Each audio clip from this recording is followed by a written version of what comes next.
locked up in man coverage, and Cody Carlson is looking that side of the field the entire time. Eric Allen makes his break way before the receiver even does. Haywood Jeffries, by the time he makes his break, is looking at the back of Eric Allen, who's already broken on the football. Allen looked more like the receiver than Jeffries did. Eagles at the 14. Here's Garner behind Walker, taking it down to the 8-yard line.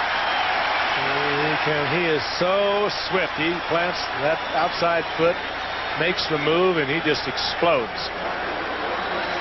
Used to be in the old days that rule number 1, after an interception, somebody took off after the quarterback. It was a free shot on the quarterback, and there it comes. Everybody jumps in line. Leonard Renfro comes over and goes whack.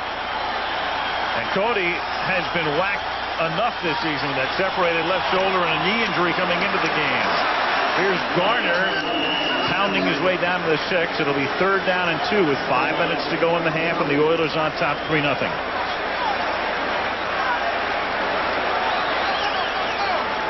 Carlson, he was a game-time decision. Jack Pardee waited until an hour before the game, and there's Billy Joe Tolliver, who is the new number 2 guy.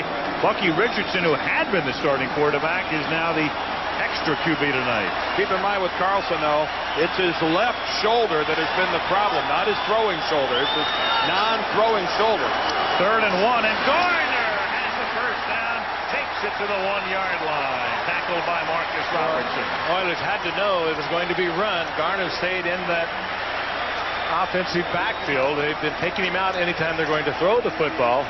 Boy, this is an indication how far things come. They're in the I formation with Herschel Walker at the fullback. Maybe one of the most famous I tailbacks of all time in the I formation, now playing fullback. And one of the best blocking backs you could have there. Now they have Joseph as the blocking back. Garner as the tailback. They send O'Neal in motion, and they run it to that side. Touchdown, Garner. Well, he explodes. 181 pounds.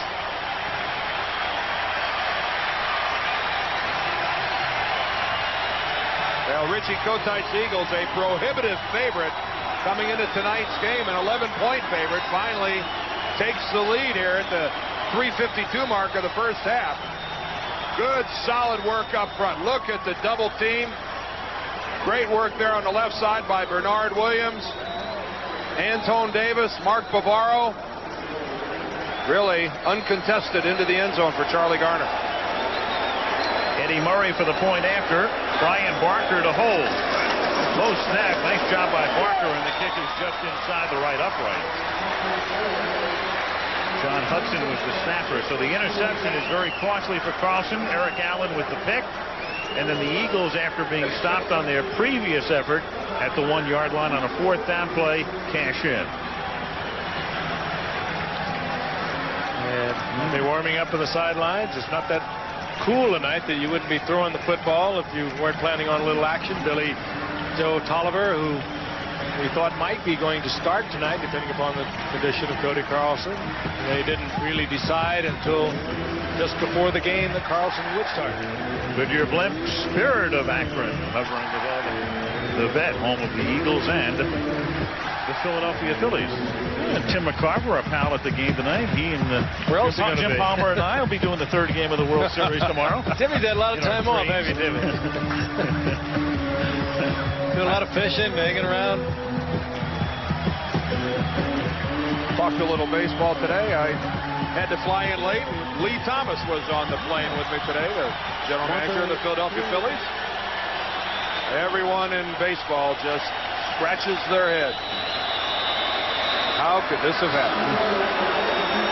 And hockey as well. Only game in town right here.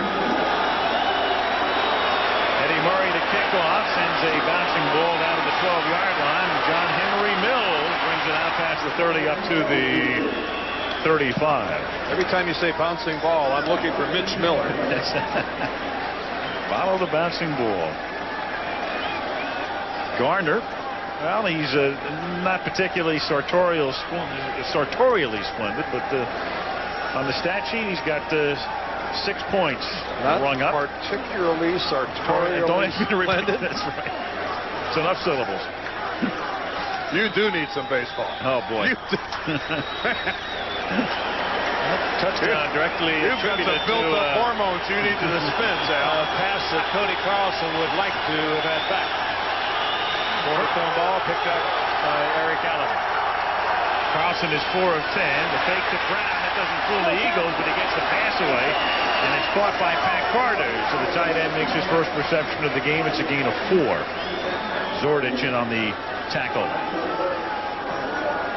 Been a long year for Cody. He went down in the first game with a damaged left shoulder. He came back in the fourth game, and the game we had against the Pittsburgh Steelers, he went out of that one re-injuring the shoulder and hurting a knee and tearing up his nose. And it's been a long year. Other than that, things have been kind of smooth for him. Other than that, he was sartorially splendid. He was, particularly. Second down and 6 from the 40-yard line. Brown to the 42. Now the Oilers have used all of their timeouts, so the only time they can stop the clock is at the 2-minute warning. That hurts. That hurts. Those are timeouts you would very much like to have. And it's timeouts. Those are timeouts that are wasted just because there's a failure in communications. You see it more and more. Of course, the fewer seconds available to every team in the league now to run your plays, get them in. It's hurt everybody. 3rd and 4 up at the 42-yard line. Catch is made. Gibbons, and he escapes 2 would-be tackles and takes it all the way to the 19-yard line. Greg Jackson finally corrals him. Ernest Gibbons. A strange defense on the part of the Eagles. A delayed blitz, and it left the Eagles in a man-for-man situation deep. Good read by Carlson. See, 56, Evans coming late. Gibbons with a good catch, a good run, gets it to the 20-yard line. Houston's threatening here late in the first half. 2-minute warning.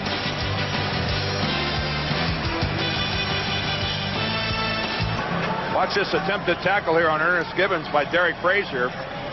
He comes away with his towel off the back. Frazier argued very loudly during that timeout that the ball should have been placed back at the 50-yard line, that Ernest Gibbons was down by the rules of the game that he thought he was playing. To no avail. Flag football. 1st and 10 at the 20. Carson, I'm sure, not happy with that. A delayed blitz threw him into a man-for-man. Even then, the tackling was horrendous. Frazier had a good shot at him. If he makes the tackle, it's a 5 or 6 yard gain. 2 minutes to the half. 7-3 Eagles. Oilers first down at the 20-yard line. Gary Brown bangs his way down to the 14-yard line. Again, the Oilers do not have a timeout.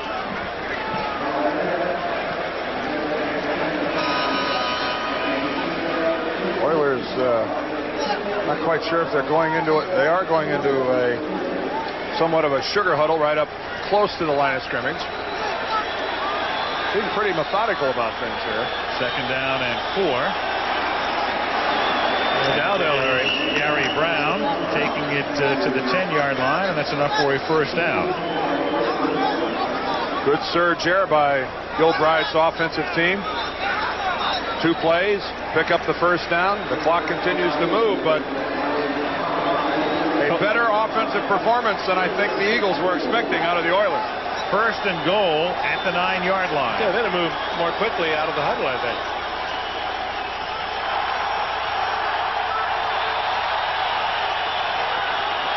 Here's Brown. He takes it to the 6-yard line. They're doing this 4 and 5 yards at a clip, and they have time. 2 more of those.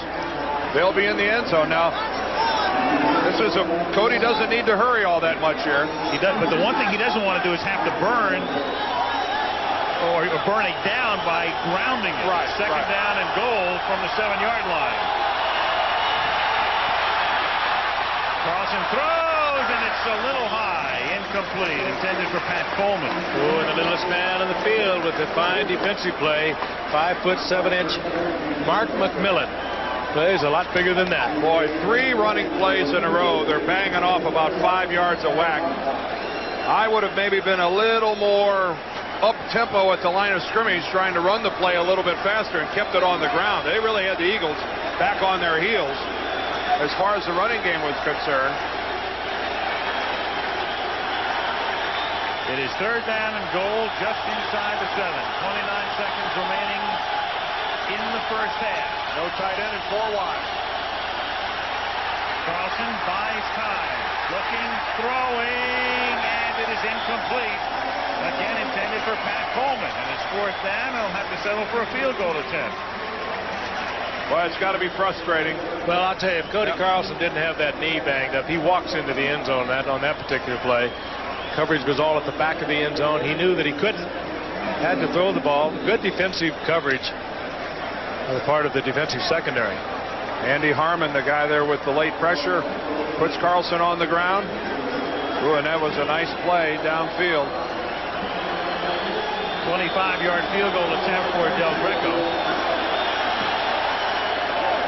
And he boots it through, so he has accounted for all of the Oilers scoring. And they draw to within 1 with 18 seconds now remaining in the first half. Just wonder if Kevin Gilbride is thinking to himself, I wish I would have kept that ball on the ground. Yep. I know it's second guessing, but at the time it looked like they really had the Eagles rocked back on their heels, slamming it up in there. They get the first down on 2 running plays. They pick up almost 5 yards on the first down play. They had time to run the ball twice more. Coming up at halftime, Brent Musburger with Gus Frerotte, the sudden star now in the nation's capital. A tremendous performance yesterday for the Redskins against Indianapolis. Peter King will be with Brent. And then Jeff Lurie, the new owner of the Eagles, a man who paid $185 million to get his kicks as the owner of a professional football team, will visit with us as well. What a guy. What enthusiasm. Grew up in New England, was a big Giants fan over the years. And he just loves what he's doing right now. He might have liked the Giants, but he loved the Patriots. In fact, he tried to buy. There he is. Jeff Lurie tried to buy the Patriots, but could not consummate the deal. And then he found out through John Shaw of the LA Rams that the Eagles were for sale. And so he looked into this opportunity and bought the team from Norman Brayman, and nobody has ever paid more for a professional sports franchise in North America. We mentioned a couple of Eagles owners. Leonard Toews is at tonight's game. He hasn't been around for some time. Doing well. Del Greco sends it down to the 11-yard line. Vaughn Hebron brings it back out to the 34 with 12 seconds remaining in the first half. So Randall will conceivably attempt to get the ball deep enough downfield for the Oilers or for the Eagles to attempt a field goal. Yes, I think Jeff Fisher was aware of that too. Back up, back up. This is a guy that he can put a little air under the ball now.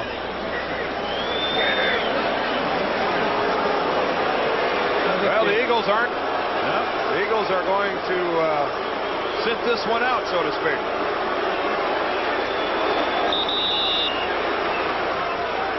Randall takes a knee, and that is the end of the first half at Veterans Stadium. Eric Allen's interception, the big play, it sets up the only touchdown of the half. At the half, Philadelphia 7, Houston 6. Back with our halftime activities after this from our ABC station.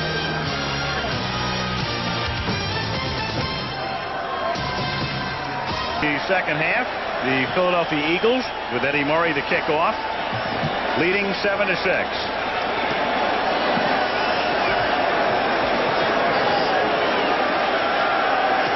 Third quarter underway on a gorgeous fall night in Philadelphia. It's taken at the 10-yard line. Out past the 30, John Henry Mills brings it back out to the 39. And Carlson and the Oilers will take over at that spot after a 29-yard run back. And here are the numbers through the first 30 minutes of action. Turnover for each team, but the Oilers turnover, the interception by Carlson, run back by Eric Allen that put them in good position, converted into a